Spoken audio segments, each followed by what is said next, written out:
Donc ici on va regarder pour l'étanchéité des soupapes. Pour cela on va utiliser une pompe à vide qui va créer une dépression.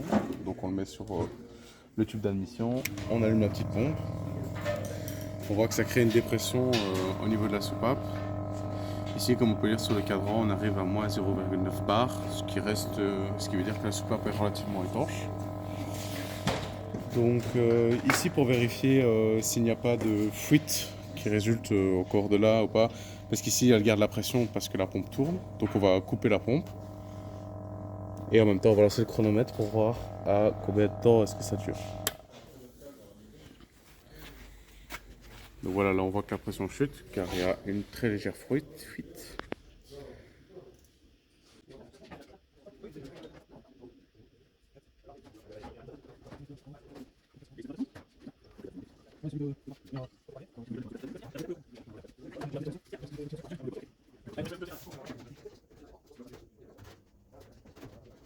Voilà, donc là on voit qu'il n'y a absolument plus de pression dedans.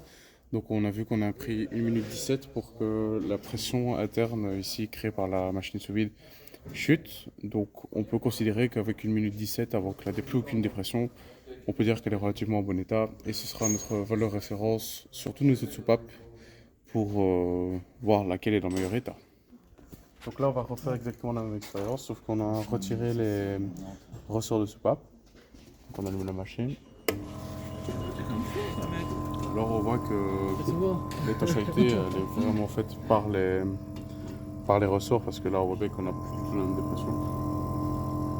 Donc on va essayer de rôder les sièges de soupape pour voir si on aura un meilleur résultat.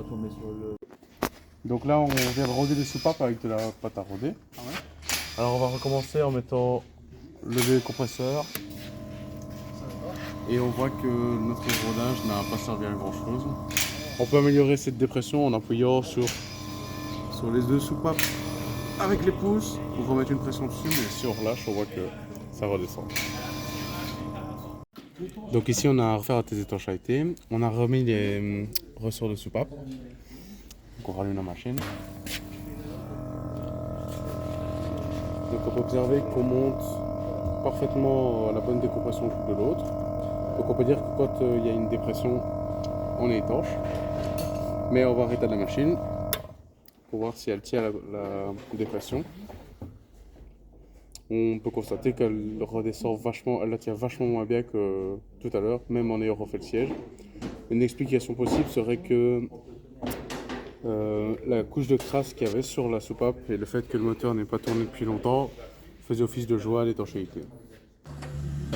On a remarqué qu'on a volage de soupape, donc pour confirmer ça, on a retiré l'arbre-à-cam. Comme ça, les ressorts sont tous normalement censés fermer la soupape.